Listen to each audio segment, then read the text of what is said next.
ang pera niyo, no? Galing kay Lisa ba yan? Produce kayo yung program? Oh, binigyan pa nga ka dyan ng coffee shop ko dyan sa ano?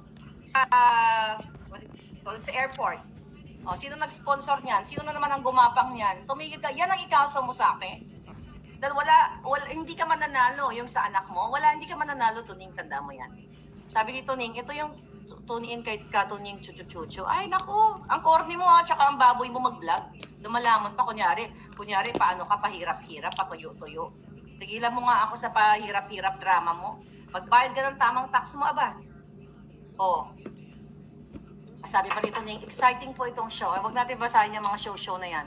Kalensya na yan. Ito wala nang laman ng balita. Okay, basahin natin. Okay, stop sharing. Okay? Okay, mga palaga. Tignan natin tong isa. May papagta tayong screen. Naalala nyo, nung sinindak-sindak ako, last year, patakin na ito mga to, hilig manindak. Naalala nyo yan? Pangilinan file cyber libel case against Maharlika. Okay, ano natin? Okay. Nakita nyo yan? Saan tumungo yan? That was February. Pumunta pa ng DOJ yan si Kiko. Asan na nangyari? O, puro kayo paninindak. Magbulin ko kayong lahat. Hindi natin babasahin yan kasi nakaraan na yan mga palangga. Okay, ito pa. Nakakaloka. Okay, Pep. Pep Maharlika. Okay, tingnan natin yung Pep. Kung ano sinasabi ng Pep. Ayan.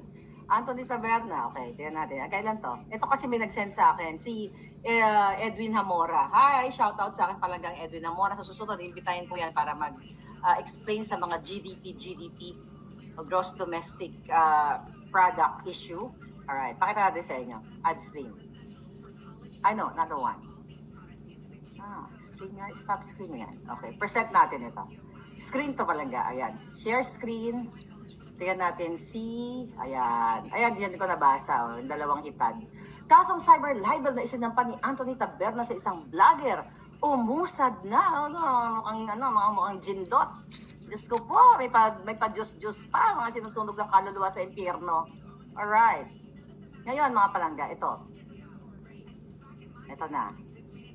Sabi niya, alright. On cyber libel case against vlogger, sabi niya, I don't really mind her anymore. Pareho lang pala. You don't mind me anymore? Pero gusto mo pa-aresto? Diba? Nagko-contradict sa niya pagkatapos siyang banggitin yung kay Zoe. Gano'n. Zoe, bentingin ko, tapos na yon. Hindi ko na, pareho lang. Tingnan natin ang sinasabi dito. Umakit na sa korte ng cyber libel ang sinampa ni Anthony Taberna laban kay vlogger Maharlika. Yan ang isang binalita ni Katuning. Yan. Wala nga lang kwenta, pareho lang. Okay. Walang kakwenta-kwenta. Anyway, ano pa yun? Sabi niya, hindi pa namin napapanood ang controversial vlog na yon. Okay. Panoorin nyo para kompleto sa recados kayo at matawa naman kayo sa lola nyo.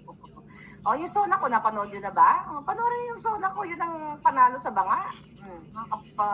Bulas na ganito ting, hindi binanggit ni Maharlika ang pangalang Tuning. Banggitin ko ngayon, Tuning. Ano ngayon? Kala mo takot ako sa'yo? Punta ka dito sa Amerika, huwag mo ko papuntahin dyan. Ikaw ang pumunta dito. Ano ka? Pagbigyan ko gusto ninyo? Sira ulo pala kayo eh. Ayan, hindi na raw inaalam ni Katuning kung ano pang sasabihin ni Maharlika. Baka naman ngayon, manginginig na naman ang tumbong mo. Hindi na raw inaalam ni Tuning kung ano ang sasabihin ni Maharlika. Hindi na rin naman daw siya nanonood sa mga kasunod na mga vlogs ito. Kunyari ka pa, nakikita ka, pasilip-silip sa vlog ko. Actually, I really don't mind her anymore, Chuchu. Wala na po ako narinig na mabuti sa kanya. Ayan, okay na yun. It's the same thing. Okay, nag-comment ako dyan palangga. Actually, nag-comment ako dyan. I'll show you something. Alright. So, nag-comment ako sa Facebook. Okay. Nag-comment ako. Sabi ko, ito. Taberna. Pep.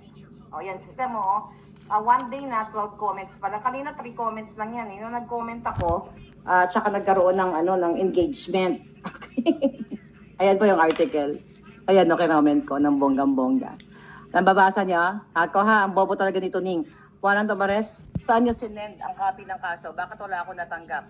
Hoy, Lisa Smugs, ikaw na ba ang kabugaga nito? Hindi pa ipinapanganak ang sisinda kay Fair Lady. Anyway, mga palangga, you know what? Okay. The Pampaga tried that is also questionable accepting it without Tuning's proof. Aninin, sabi niya, I love this match. I know. I mean, saan ka makakakita ng kinasuhan, alright? Kinasuhan, pero walang natanggap yung hindi ko kayang hindi ko maidepensa yung sarili ko, hindi ako makapag-hire ng lawyer kasi wala akong natanggap. So ano 'yun? Ano 'yun? Talaga power tripper lang kayo mga gindot kayo diyan. 'Di ba? Ang kapal ng mukha ninyo, alam mo sisindak ang lola. O dahil diyan mo na mga palangga, lahat ng mga OFW sa Amerika, Canada, Europa,